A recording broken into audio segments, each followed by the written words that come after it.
Hello, everyone, and welcome to another episode of Connecticut at your service. My name is Carmen Nieves, and we come to you live each Tuesday where we feature individuals from our community that are making a difference by the way that they lead and work through their purpose. We aim to educate, empower, and engage through the stories of our guests, and today is no exception. Today I'm going to introduce you to Kathleen Miranti. She is a voiceover artist, a book narrator, a coach, an instructor, a minister, and so much more. And she is tiny. Wait till you see her.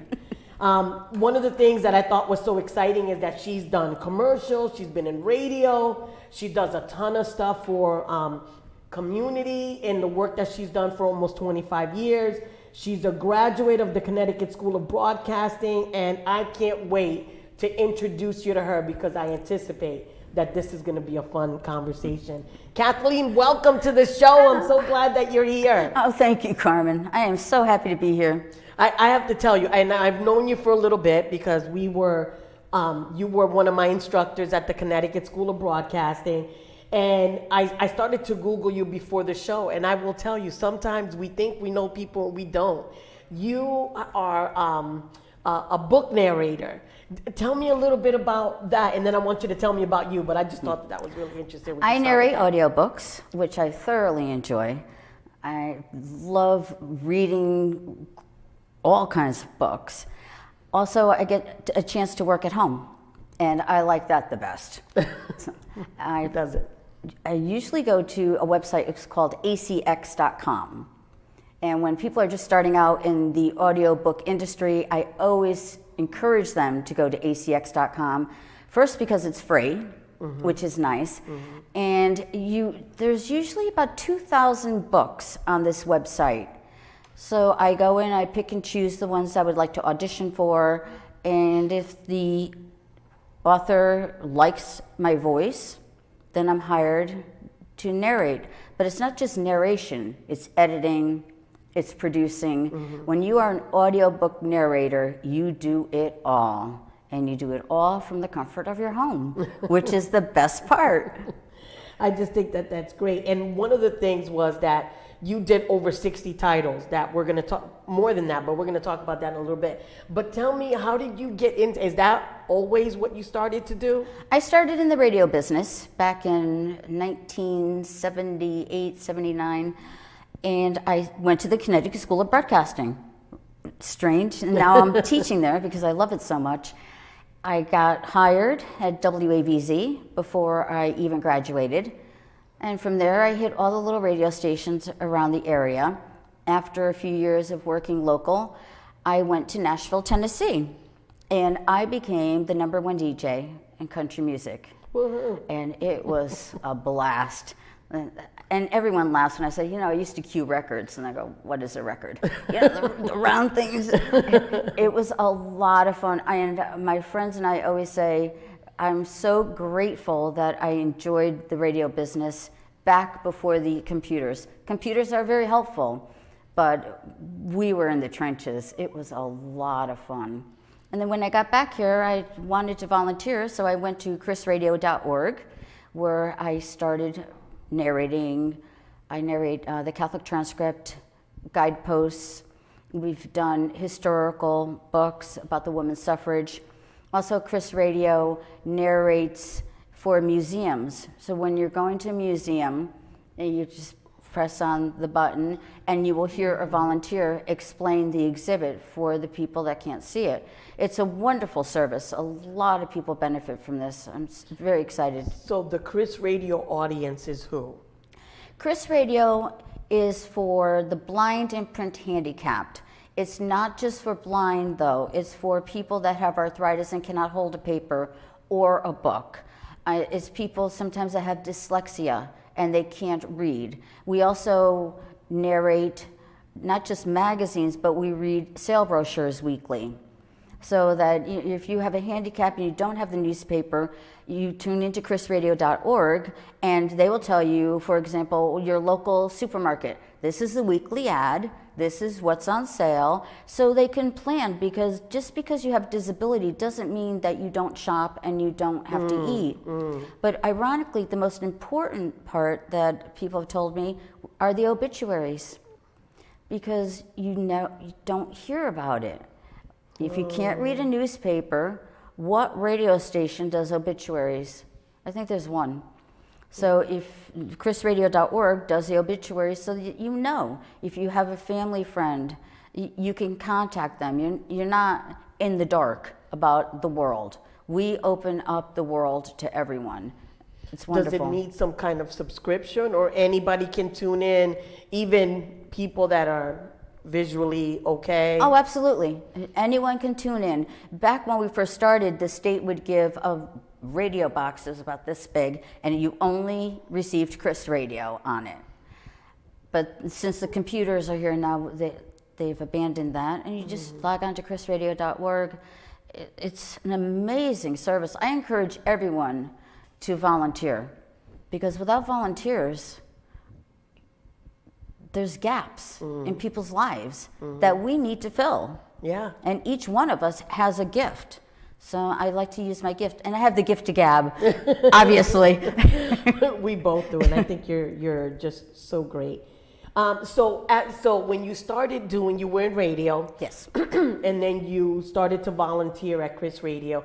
How did you get into voiceover work?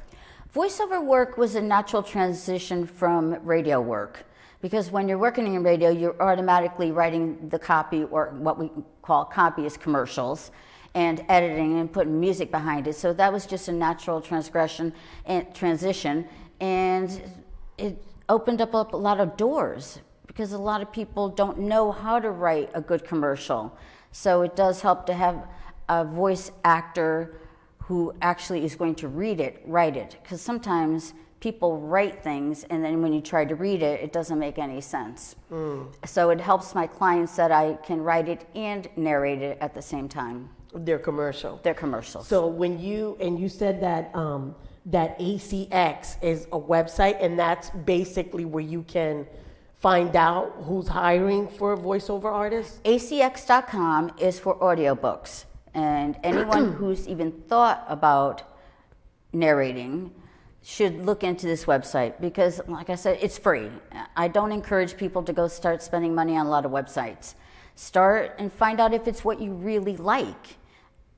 And the best way to do it is to go on to ACX, see the books that are offered, audition for one, which I was saying before, it's so easy now. I was at the library yesterday, and they have individual booths now at the library where you could record audio.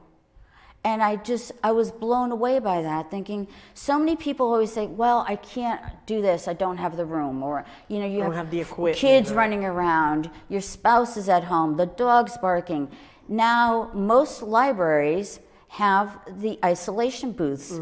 You could take your computer, your little microphone, and go in and narrate without the expense of having to build your own studio. Now you have your own home studio, yes, right? I do. How did, so what were some things that you had to make sure that were in there so that you could do? Because you've been doing this for a long time. You have over 60 titles. I've been doing it a long time, and my motto is use what you got. I didn't go out and I buy a lot of different things. I went to Goodwill, and I bought those heavy-duty curtains. Remember our grandparents had those, the insulated ones? Everything blocking? Best for noise insulation, the best. Closets are good because of the clothes. And when you're building a studio and putting things in it, pillows, anything you have, comforters, you should always make sure that, picture you're throwing a ball into a room, and there should not be any sharp corners where the sound will get stuck. In your mind, the ball is your voice, and when you throw it, it should bounce off, so everything should be rounded so that the sound is more contained. And make sure you have air. So a closet, or any space where you can kind of buffer out the noise. Absolutely. Do you have to put any kind of padding? I've seen where you have to buy like these foam or whatever, and none of that. Use what you got. Any special mics or headphones or? Well, microphones, I never recommend a microphone because every voice is very different. I recommend going to a music store and trying them out. They all have special booths. because what is good for me won't be good for you, or a man with a deep voice. We're all so different. Our voices have different tones. So I recommend that you try things out before you purchase. But honestly, my first microphone was $100. Okay. And it came with the mic stand and everything I needed, the interfaces, and I got my first book, Secrets. The Secret Never Told You.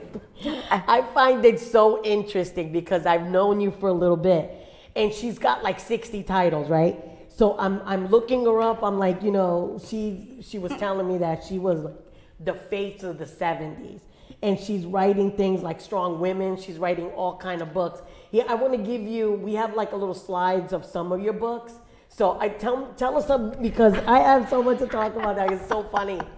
The Real Law of Attraction, really great. It helps to boost your ego and set you on a path that it balances you. My first book was Secrets, The Secret Never Told You, which I just find so ironic because it was about following your dreams, and it was my first book, and I sold 5,000 copies. So it does work. I'm living proof. Mm-hmm. Chocolate Kisses, oh, that's a cutesy romance. That's like a Hallmark Channel one. Mm-hmm. The cookbook Barbecue, I love to barbecue, and anytime I could get a good recipe, I try all these recipes out too. Mm-hmm. And what is that other one? This one was it was about paying off your mortgage. Oh, yes. I was like, oh, I've got to put that one up there. That's awesome. You know, I actually followed that and paid off my mortgage.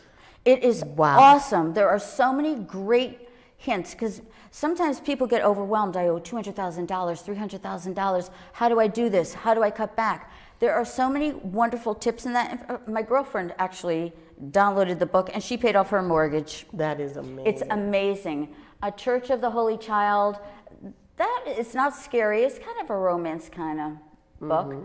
Chakras Healing for Beginners. I got into that for a while because I'm trying to always ease myself out, you know, mellow out a little bit. The Slow Cooker, there again, because I love cooking, and I'm always looking for recipes.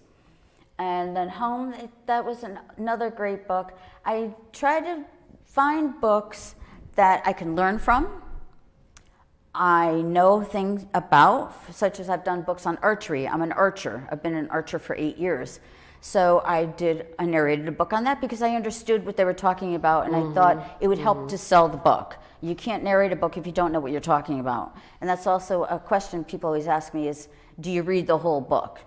Well, yeah.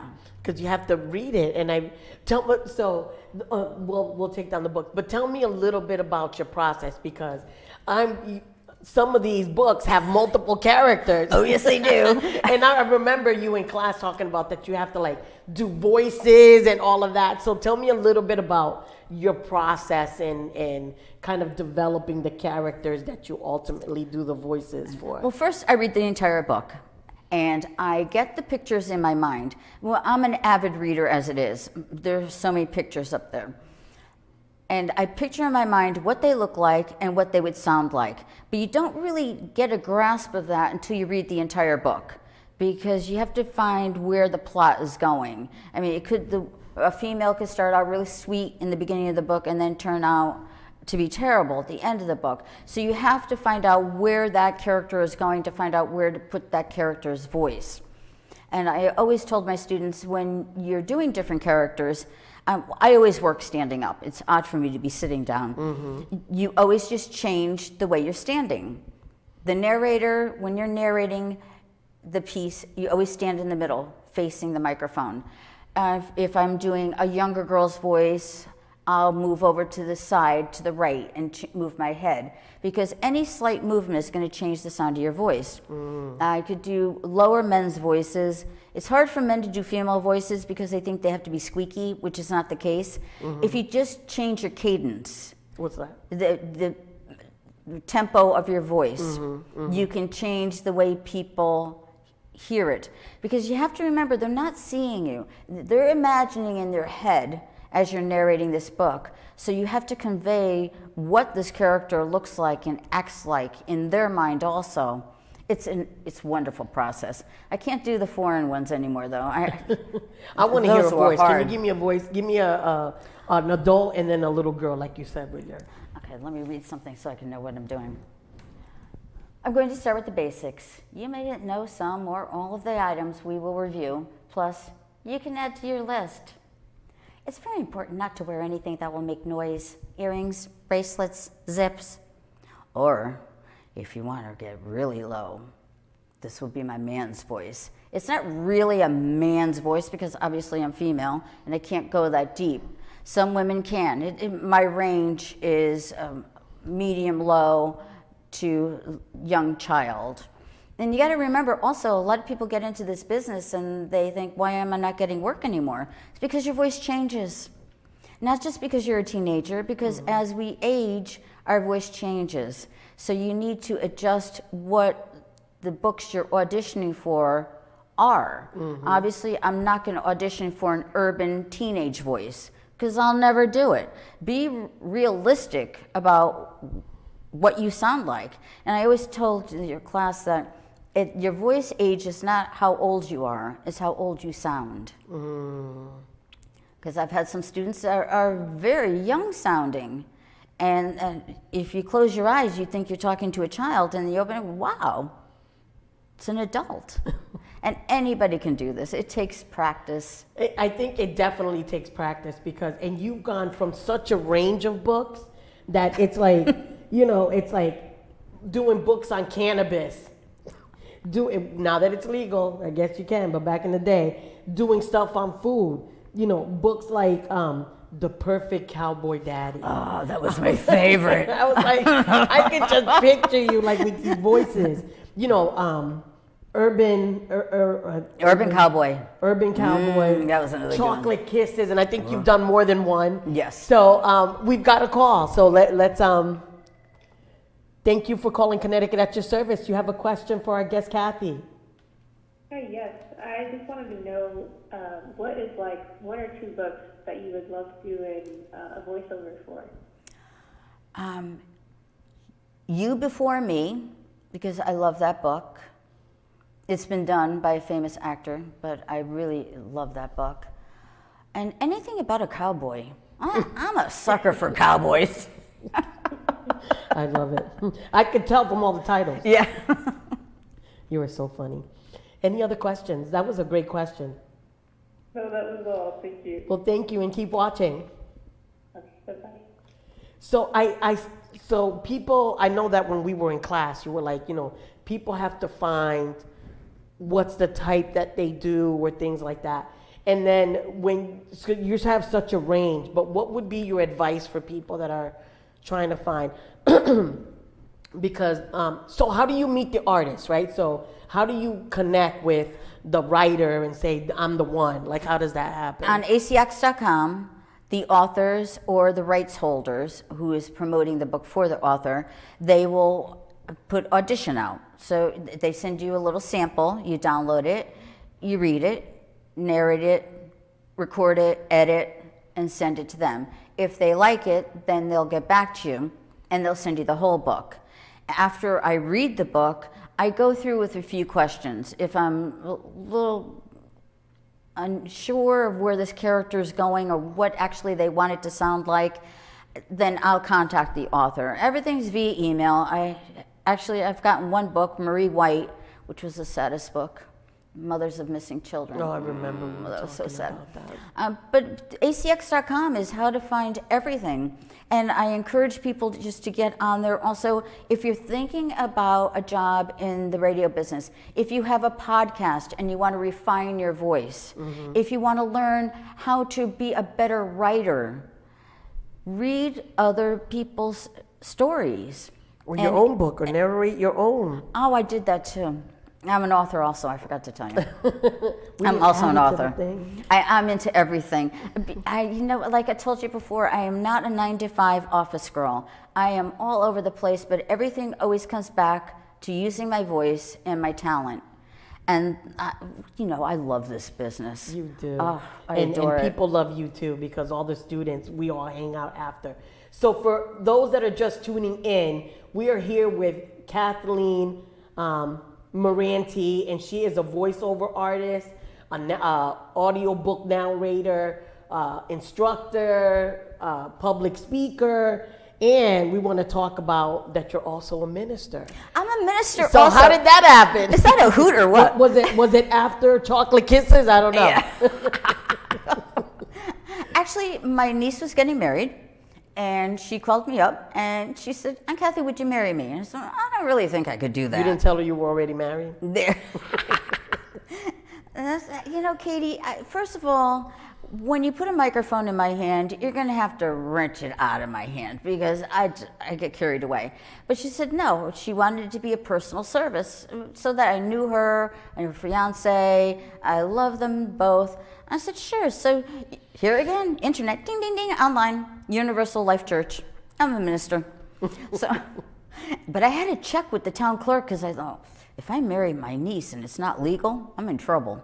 So it is legal. And my friend's son was getting married, and a lot of the young people, they want their services outside, with the gazebo and the farms, and Intimate. They opt for not going through the church route. And they wanted someone that knew them. I've known them for years. And it's nice because when I know the people, we write the vows together. And then after we write the vows, then I send them an MP3 to make sure that they really like it. Mm-hmm. And then we tweak it because they're, again, reading it and hearing it, two different things. Mm-hmm. So we tweak it a little bit until they get right. And then I show up in my little white minister gown and you are man and wife. It's a lot of fun. We have a good time. I tell you, awesome. the weddings that I administer, you leave laughing. You do have one of those voices that you could just, what do you, is this a country wedding or whatever? Yeah. Well, y'all come back now here.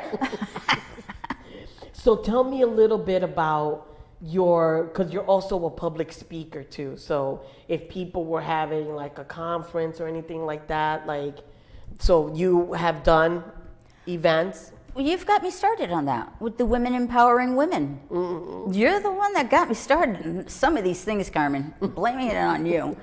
Don't blame it on me. Roll with it. That was such an awesome experience. I can't wait to do it again.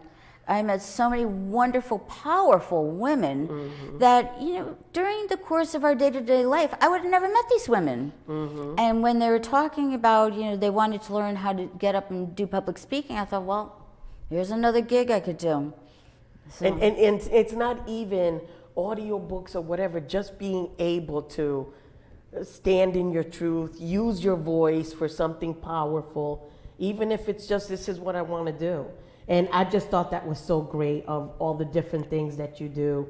And then it also, if somebody, we talked a little bit about Chris Radio, and because our show focuses on what people do outside of their job, I want to spend a little time on that. Mm-hmm. So how can people get involved with the radio? Are they looking for volunteers? How does it work? They're always looking for volunteers. You contact chrisradio.org. When you go to that page, it'll have a volunteer section. They're always looking for volunteers. You don't have to drive up to Farmington where they are. Everything's done via the internet. So usually they'll send me the Catholic transcript I get once a month. They mail it to me. I narrate it. It's about an hour, 15 minutes. And I edit it, send it back to them. They put it on the air. So you do that once a week? It's a weekly thing? Usually once a month. Okay. And for guideposts, uplifting stories, great magazine. I really enjoy that. I narrate that once a month. About 5 different shows I'll get out of that one magazine. We try to stretch it out. I used to do more, but they've got more volunteers now, so it's not Kathy Radio anymore, like I used to laugh. Now it's Chris Radio. But I think it's such a great opportunity for individuals that are thinking about even starting a podcast or even thinking about, I want to be a voiceover artist, because you are a coach as well, right? Absolutely. I coach and I teach editing skills. The Adobe Audition is what we use. Most audio narrators use that because it's very simple. You don't need a lot. We don't have music. You never use copyrighted music in anything you do. So what's the rule behind that exactly? Because people will even put on Facebook, I'm so glad you said that, because people will even put on Facebook, I don't own the music.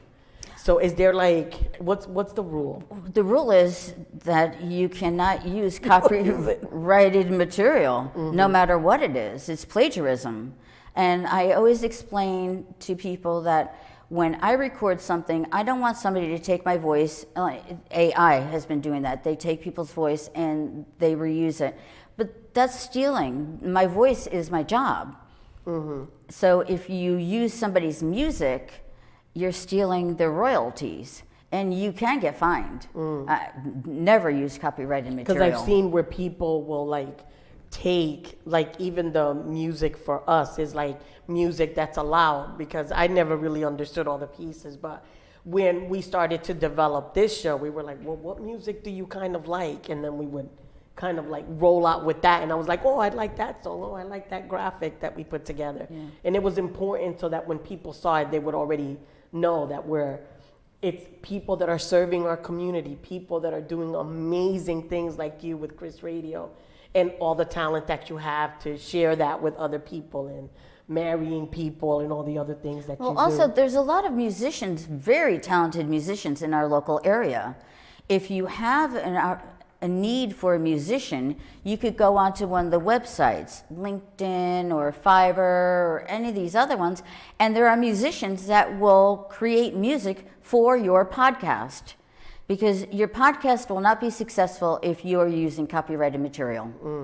The people with the money know the difference. Yeah. If you really want the music, or you could create your own music, GarageBand on Apple, you could create your own. But I encourage people to use local musicians. This show is really about that, because, I have this issue when people are like, they're doing conferences or anything like that. And they're like, yeah, we're bringing this person in from California or DC. I'm like, why are we doing that? But you know what it is? That we were talking about this communication. We don't all communicate who we are or what we're doing 100%. It's true. And I want to thank you for just going with the flow with me today. You know me, woo! Carmen, she texted me, can you be here at 5:30? Sure, before, I'll just show up. Okay. No, we're going to talk about you. So we're getting ready to wrap up. So we're speaking with Kathleen Miranti, who's a voiceover coach, a friend, a mentor, a coach, just a minister. You need to get married. My daughter's one too, so let me know. You got 2 people now. And then how can people reach you? You can reach me via email. It's k.miranti@yahoo.com. Awesome. Yep. And we also have your number as well. So are there any final thoughts? You have about 30 seconds. I'm just so grateful that you have me on here, because I want to encourage everyone to follow their dreams. Without our dreams, what do we have? Mm-hmm. Get out there, follow them. Use your voice, right? Use your voice. Use your voice. And find which one you want to narrate and who you are and what voices you might be able to be. So we're wrapping up another episode of Connecticut at Your Service.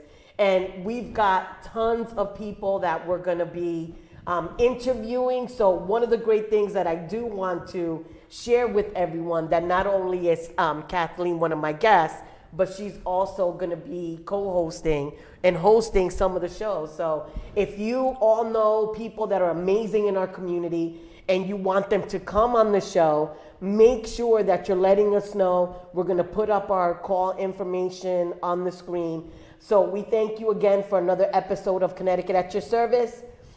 Here's Kathleen's contact information once again.